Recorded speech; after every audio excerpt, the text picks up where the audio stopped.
ನೀವ್ ಯಾವಾಗಾದ್ರೂ ಯೋಚನೆ ಮಾಡಿರಾ, ಶ್ರೀಮಂತರು ಯಾಕೆ ಯಾವಾಗ್ಲೂ ಶ್ರೀಮಂತರಾಗಿ ಇರ್ತಾರೆ, ಹಾಗೆ ಬಡವರು ಯಾಕೆ ದುಡ್ಡಿಗೆ ಒದ್ದಾಡ್ತಾರೆ? ಈ ಪ್ರಶ್ನೆಗೆ ಉತ್ತರ ಕೊಟ್ಟ ಪುಸ್ತಕನೇ ರಾಬರ್ಟ್ ಕಿಯಾಸಕಿ ಬರೆದ ರಿಚ್ ಡ್ಯಾಡ್ ಪೂರ್ ಡ್ಯಾಡ್. ಸ್ನೇಹಿತರೆ, ನೋಡೋಣ ಬನ್ನಿ ನಾವು ಹೇಗೆ ಶ್ರೀಮಂತರಾಗೋದು ಅಂತ. ಪಾಯಿಂಟ್ ನಂಬರ್ 1, ಶ್ರೀಮಂತರು ಹಣಕ್ಕಾಗಿ ಕೆಲಸ ಮಾಡೋದಿಲ್ಲ. ಶ್ರೀಮಂತರಾಗೋಕೆ ಬಯಸೋರು ಫಸ್ಟಿಗೆ ಅರ್ಥ ಮಾಡ್ಕೊಳ್ಬೇಕಾದ ಪಾಠ ಇದು. ಈಗ ಬಡವರು ಮತ್ತೆ ಮಧ್ಯಮ ವರ್ಗದವ್ರು ಏನಿದೀವಿ, ಅವರೆಲ್ಲ ಡೈಲಿ ತಮ್ಮ ಟೈಮ್ನ ಕೆಲ್ಸಕ್ಕೆ ಹೋಗೋದು, ದುಡಿಯೋದು, ತಿಂಗಳಿಡೀ ದುಡಿತಾನೆ ಇರೋದಪ್ಪ. ಈಗ ಜಾಬ್ ಅಂತಾರೆ, ಜಾಬ್ ಮಾಡು ಅಂತಾರೆ. ಜಾಬಿನ್ ಫುಲ್ ಫಾರ್ಮ್ ಏನು ಅಂದ್ರೆ ಜೋಕರ್ ಆಫ್ ದಿ ಬಾಸ್ ಅಂತ. ಹೆಂಗ್ ಗೊತ್ತಾ, ಈಗ ಬೇರೆ ಯಾರಿಗ ದುಡ್ಡು ಮಾಡ್ಕೊಡೋದು, ನಾವ್ ಒಂಥರ ಕೂಲಿಗೆ ಹೋದಂಗೆ ಹೋಗ್ತಾ ಇರೋದು. ಇಷ್ಟೇನಾ? ಹ್ಯಾಂಗ್ ಮಾಡ್ತಾ ಇದ್ರಿ, ಈಗ 500 ರೂಪಾಯಿ ದುಡಿತಾ ಇರ್ತಿದ್ರಿಂದ ಒಂದು 2000 ರೂಪಾಯಿ ಹಾಕೈತಿ, ಕಡಿಗೆ ಶಾಂತಿಗೆ ಹೋತು ಅಷ್ಟು. ಹಿಂಗ್ ಮಾಡಿದ್ರೆ ದುಡ್ಡು ಉಳ್ಸಕ್ ಆಗೋದಿಲ್ಲ. ಈಗ ಹೆಂಗ್ ಗೊತ್ತಾ, ಒಂದ್ ಮನೆ ಕಟ್ಟೋದು, ಆ ಮನೆನ ಬಾಡಿಗೆ ಕೊಡೋದು, ತನ್ನ ಜೀವನ ಪರ್ಯಂತ ನಡೀತಾನೆ ಇರ್ತೈತಿ ಅದೇ ತರ ಕೆಲಸ. ದಿನ ತಿಂಗಳ ದುಡ್ಡು ಬರ್ತಾನೆ ಇರ್ತೈತಿ. ಇವ್ ಮಾಡಿದೆ ಅಂತದ್ದು ಇಲ್ಲ ಈ ತರ. ಆಮೇಲೆ ಶೇರ್ ಮಾರ್ಕೆಟ್ ಅಥವಾ ಇನ್ನಿತರ ವ್ಯವಹಾರಗಳಲ್ಲಿ ಬಿಸ್ನೆಸ್ಗೆ ಹೂಡಿಕೆ ಮಾಡೋದು, ಆದ್ರಿಂದ ಬರ್ತಾನೆ ಇರ್ತೈತಿ. ದಿನ ಹಿಂಗ್ ಕೆಲ್ಸಕ್ಕೆ ಹೋಗಿ ಬೇರೆ ಉದ್ಧಾರ ಮಾಡ್ಬೇಕು ಅನ್ನೋದಿಲ್ಲ, 500 ರೂಪಾಯಿ ಇಡೀ ದಿನ ಒದ್ದಾಡ್ಬೇಕು ಅನ್ನೋದಿಲ್ಲ. ಈ ತರ ದುಡ್ಡಿಂದ ದುಡ್ಡು ಮಾಡ್ಕಿತಾರೆ, ಅವರೇ ಶ್ರೀಮಂತರಾಗ್ತಾರೆ. ಶ್ರೀಮಂತರು ತಮ್ಮ ಹಣವನ್ನು ಹೆಚ್ಚಿಸಿಕೊಳ್ಳಲು ಹಣವನ್ನೇ ಸಾಧನವನ್ನಾಗಿ ಬಳಸುತ್ತಾರೆ. ಸೆಕೆಂಡ್ ಪಾಯಿಂಟ್, ಹಣಕಾಸು ಬುದ್ಧಿಮತ್ತೆ ಬೆಳೆಸಿಕೊಳ್ಳಿ. ಇನ್ ಬರೀ ಹಣ ಗಳಿಸೋದಕ್ಕಷ್ಟೇ ಸೀಮಿತ ಇಲ್ಲ. ಕೆಲವೊಬ್ರು ಏನ್ ಮಾಡ್ತಾರೆ ಅಂದ್ರೆ ಸಿಕ್ಕಾಪಟ್ಟೆ ದುಡಿತಾರೆ, ಮತ್ತೆ ಹಂಗೆ ಖರ್ಚು ಮಾಡಿಬಿಡ್ತಾರೆ. ಅವರಿಗೆ ಗೊತ್ತಿರಲ್ಲ ಹೇಗೆ ಹೂಡಿಕೆ ಮಾಡಬೇಕು, ಅದರಿಂದ ಹೇಗೆ ದುಡ್ಡು ಬರುತ್ತೆ ಅನ್ನೋದ್ರ ಬಗ್ಗೆ ಎಲ್ಲ ಜ್ಞಾನ ಇರಲ್ಲ. ಹಣಕಾಸಿನ ಬುದ್ಧಿಮತ್ತೆ ಅಂದ್ರೆ ನಮ್ ಗಳಿಕೆ, ವೆಚ್ಚಗಳು, ಆಸ್ತಿ ಮತ್ತು ಸಾಲಗಳ ಬಗ್ಗೆ ಸ್ಪಷ್ಟವಾಗಿ ಜ್ಞಾನ ಹೊಂದಿರಬೇಕು. ಯಾರು ತಮ್ಮ ಹಣಕಾಸನ್ನ ಚೆನ್ನಾಗಿ ಅರ್ಥ ಮಾಡಿಕೊಂಡು ನಿರ್ವಹಿಸುತ್ತಾರೋ ಅವರು ಯಶಸ್ಸಿನ ಹಾದಿಯಲ್ಲಿರುತ್ತಾರೆ. ಮೂರನೇ ಪಾಯಿಂಟ್, ರಿಸ್ಕ್ ತೆಗೆದುಕೊಳ್ಳಲು ಭಯ ಪಡಬೇಡಿ. ಈಗ ಹೆಚ್ಚಿನ ಜನ ಏನ್ ಮಾಡ್ತಾರೆ ಅಂದ್ರೆ, ರಿಸ್ಕಾ ಬೇಡ, ನಾವು ಕೂಲಿಗೆ ಹೋಗಿತಾ ಇರೋಣ, 500 ರೂಪಾಯಿ ಒಂದು 2-3 ಸಾವಿರ ರೂಪಾಯಿ ಹಾಕೈತಿ, ಸಾಕು ಅಷ್ಟೇ, ಅದ್ರಕ್ಕೆ ಬದುಕನ ಅಂತ ಹಿಂಗ್ ಮಾಡ್ತಾರೆ. ಇಂತರ ಬಡವರಾಗಿ ಉಳಿತಾರೆ. ಈಗ 50,000ನೋ 1,00,000ನೋ ಏನೋ ಒಂದು ಚಿಕ್ಕಪುಟ್ಟ ಇನ್ವೆಸ್ಟ್ಮೆಂಟ್ ಮಾಡ್ಕಿದ್ನಿ, ಅದ್ರ ಕಳ್ಕೊಂಡ್ರು ಮುಂದಕ್ಕೆ ನಾನ್ ಮತ್ತೆ ತಗೋತೀನಿ, ಏನೋ ಒಂದು ಒಳ್ಳೇದಾಗೈತಿ ಅನ್ನೋ ತರ ಪಾಸಿಟಿವ್ ಥಿಂಕಿಂಗ್ ಇರೋದಿಲ್ಲ. ಹಂಗಂತ ಎಲ್ಲದಕ್ಕೂ ಪಾಸಿಟಿವ್ ಥಿಂಕ್ ತೋರ್ಸೋದಲ್ಲ, ಅಂದ್ರೂ ಒಂದು ಲಿಮಿಟೇಷನ್, ಇಂತಿಷ್ಟು ಹೋಗ್ಬಹುದು, ಇಂತಿಷ್ಟು ಬರ್ಬಹುದು ಅನ್ನೋದೊಂದು ಲೆಕ್ಕಾಚಾರ ಶ್ರೀಮಂತರಿಗೆ ಇರ್ತೈತಿ. ಹಂಗೆ ಲೆಕ್ಕಾಚಾರ ಇಟ್ಕೋಬೇಕು. ಅದ್ರ ಬದಲು ಈಗ ಒಟ್ಟು ಯಾವ್ದು ಕೆಲಸದ ಮೇಲೆ ಇನ್ವೆಸ್ಟ್ ಮಾಡ್ಕೊಂಡು ಕೂತ್ಕೊಂಡ್ರೆ ಆಗೋದಿಲ್ಲ. ಅಷ್ಟೇ ಪ್ರಯತ್ನ ಪಡ್ಬೇಕು, ಪರಿಶ್ರಮ ಹಾಕ್ಬೇಕು, ಮತ್ತೆ ಹೆದ್ರಬಾರ್ದು.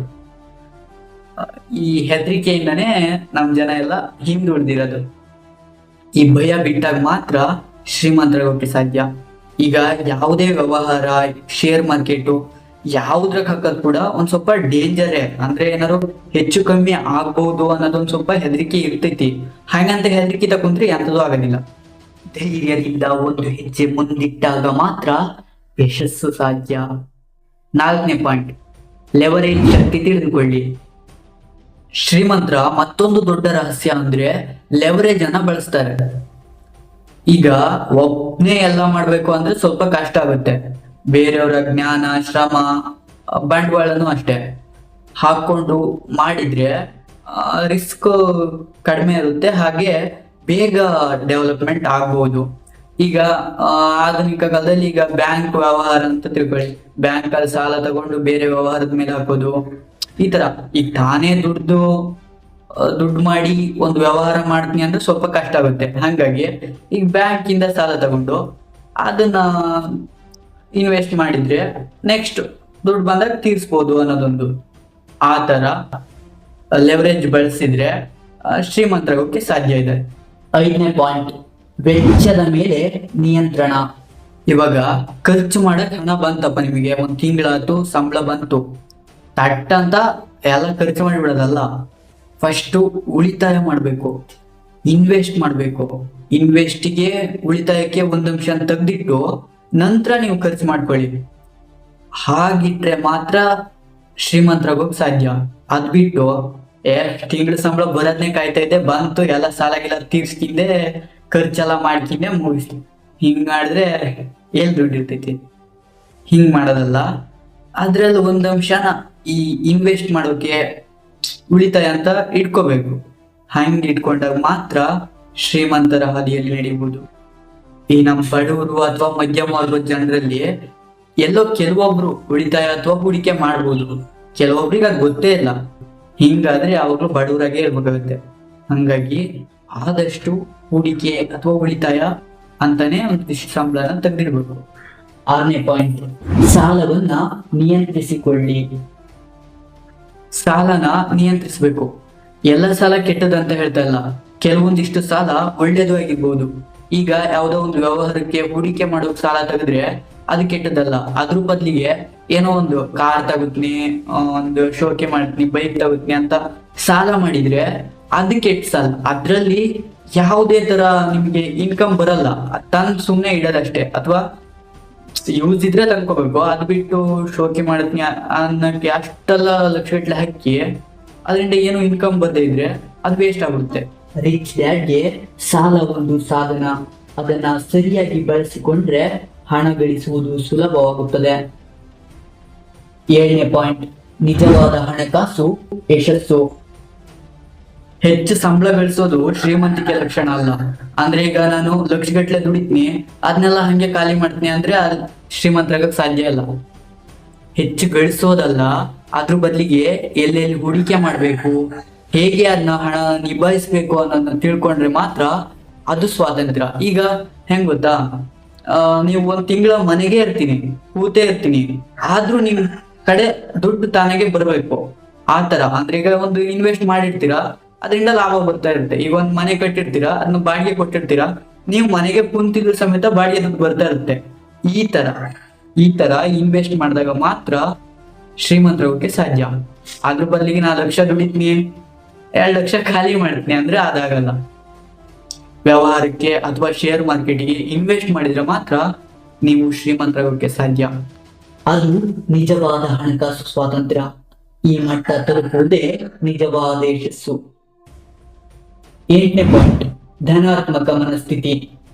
ಮೈಂಡ್ ಸೆಟ್ ಈಸ್ ಎವ್ರಿಥಿಂಗ್ ಅಂತ ಕೇಳಿದಿರಾ? ಆ ತರ ನಿಮ್ಮ ಮನೋಭಾವನೆನ ಶ್ರೀಮಂತ ಮಾಡ್ಕೊಳ್ಳಿ. ಹೇಗಂದ್ರೆ ಈಗ ಬಡವರು ಹೇಳ್ತಾ ಇರ್ತಾರೆ, ನಾನ್ ಹಣೆ ಬರ ಇದು, ನನ್ ಜೀವನನೇ ಇಷ್ಟು, ನಂಗೇನು ಮಾಡಕ್ಕಾಗಲ್ಲ, ಈ ತರ ಹೇಳ್ಬಾರ್ದು. ಕಷ್ಟ ಬಂದಾಗ ಅದನ್ನ ಹೇಗ್ ಮಾಡೋದು, ಹೇಗಿದ್ರಿಂದ ಹೊರಗೆ ಬರೋದು ಅನ್ನೋದು ಶ್ರೀಮಂತರ ಮೈಂಡ್ ಸೆಟ್. ಇವ್ರು ಹೆಂಗಿಲ್ಲ, ಬಡವರು ಮಧ್ಯಮ ವರ್ಗದವ್ರೇನೋ ಇಲ್ಲ, ನಂಗೆ ಆಗದೇ ಇಲ್ಲ, ನಾನು ಹಣೆಗೆ ಬರ್ದಿದ್ದು ಆಗ್ತೈತಿ, ನಂಗೆ ಪ್ರಯತ್ನ ಪಟ್ಟು ವೇಸ್ಟು ಅಂತ ಈ ತರ ಕೊರಗ್ತಾ ಇರಬಾರ್ದು. ನಮ್ಮ ಮನ್ಸನ್ನ ಆದಷ್ಟು ಪಾಸಿಟಿವಿಟಿ ಕಡೆಗೆ ಕಳ್ಕೋಬೇಕು. ಆಗ ಮಾತ್ರ ಶ್ರೀಮಂತರಾಗೋಕೆ ಸಾಧ್ಯ. ನಿಮ್ ಮೈಂಡ್ ಸೆಟ್ ವೀಕ್ ಇದ್ರೆ ನೀವೇ ಸ್ಟ್ರಾಂಗ್ ಇಲ್ಲ, ಎಲ್ಲ ಕಷ್ಟ ಬಂದ್ರೆ ಹೆದರ್ತಾ ಇದ್ದೀರಾ, ಅಂತದ್ರಲ್ಲಿ ನೀವು ಹೇಗ್ ಶ್ರೀಮಂತರಾಗ್ತೀರಾ? ಈಗ ಅದೇ ಚಿಂತೆ, ಅದೇ ಒಂಥರ ಬೇಸರದ ಜೀವನನೇ ಕಳೀತಾ ಇರ್ತೀರಾ ಅಥವಾ ಶ್ರೀಮಂತರಾಗೋಕ್ ಬಯಸ್ತೀರಾ? ಫಸ್ಟ್ ಈ ಚಿಂತೆಗಿಂತನೆಲ್ಲ ಬಿಟ್ಟಾಕಿ, ನೆಗೆಟಿವಿಟಿನ ಬಿಟ್ಟಾಕಿ, ನಿಮ್ ಮನ್ಸನ್ನ ಚೇಂಜ್ ಮಾಡ್ಕೊಳ್ಳಿ. ಆದಷ್ಟು ಪಾಸಿಟಿವ್ ಆಗಿ, ಆಗೋದೆಲ್ಲ ಒಳ್ಳೇದಕ್ಕೆ ಅಂತ ಇರ್ರಿ ಅಷ್ಟೇ. ಆಗ ಆಟೋಮೆಟಿಕ್ ಶ್ರೀಮಂತರಾಗಿ ಆಗ್ತೀರಾ. 9ನೇ ಪಾಯಿಂಟ್, ಸೋಲನ್ನ ಸ್ವೀಕರಿಸಿ ಕಲಿಯಿರಿ.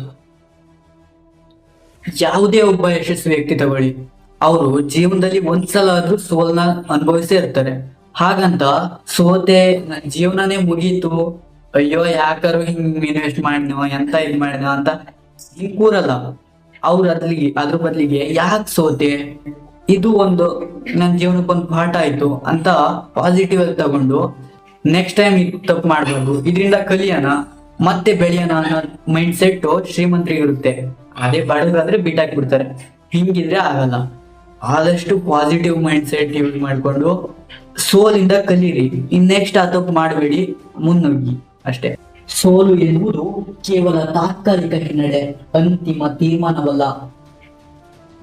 ನಿಮ್ಮ ಮೇಲೆ ಹೂಡಿಕೆ ಮಾಡಿ. ಹಣನ ಹೂಡಿಕೆ ಮಾಡೋಕ್ಕಿಂತ ಮುಂಚೆ ನಿಮ್ಮ ಮೇಲೆ ನೀವು ಇನ್ವೆಸ್ಟ್ ಮಾಡಿ. ನೀವು ಪಡೆದಂತ ಜ್ಞಾನ ಇದೆಯಲ್ಲ, ಅದನ್ನ ಯಾರಿಂದ ಕೂಡ ಹೆಸರಿಕೊಳ್ಳಲು ಸಾಧ್ಯ ಇಲ್ಲ. ನಿಮ್ಮ ಶಿಕ್ಷಣ, ಕೌಶಲ್ಯಗಳು ಹಾಗೂ ಅನುಭವವನ್ನ ಬೆಳೆಸಿಕೊಳ್ಳುವುದು ನಿಜವಾದ ಹೂಡಿಕೆ. ಹೆಚ್ಚು ಪುಸ್ತಕ ಓದುವುದು, ಹೊಸ ಕೌಶಲ್ಯಗಳನ್ನು ಕಲಿಯುವುದು ಅಥವಾ ಒಂದು ಕೋರ್ಸ್ ಮಾಡುವುದು ನಿಮ್ಮ ಅತ್ಯುತ್ತಮ ಆಸ್ತಿ. ನಿಮ್ಮ ಮೇಲೆ ಮಾಡಿದ ಹೂಡಿಕೆಯು ಯಾವಾಗಲೂ ಅತಿ ದೊಡ್ಡ ಲಾಭವನ್ನು ತಂದುಕೊಡುತ್ತದೆ. ಸ್ನೇಹಿತರೆ, ಈ 10 ಪಾಯಿಂಟ್ಗಳಾಗಿದ್ವು ರಾಬರ್ಟ್ ಕಿಯೋಸಾಕಿ ಅವರು ಬರೆದ ರಿಚ್ ಡ್ಯಾಡ್ ಪೂರ್ ಡ್ಯಾಡ್ ನ 10 ಪ್ರಮುಖ ಪಾಠಗಳು. ಈ ವಿಡಿಯೋ ನಿಮಗೆ ಇಷ್ಟ ಆಗಿದ್ರೆ ಶೇರ್ ಮಾಡಿ ಹಾಗೂ ಸಬ್ಸ್ಕ್ರೈಬ್ ಮಾಡಿ. ಮತ್ತೆ ಸಿಗೋಣ. ಧನ್ಯವಾದಗಳು.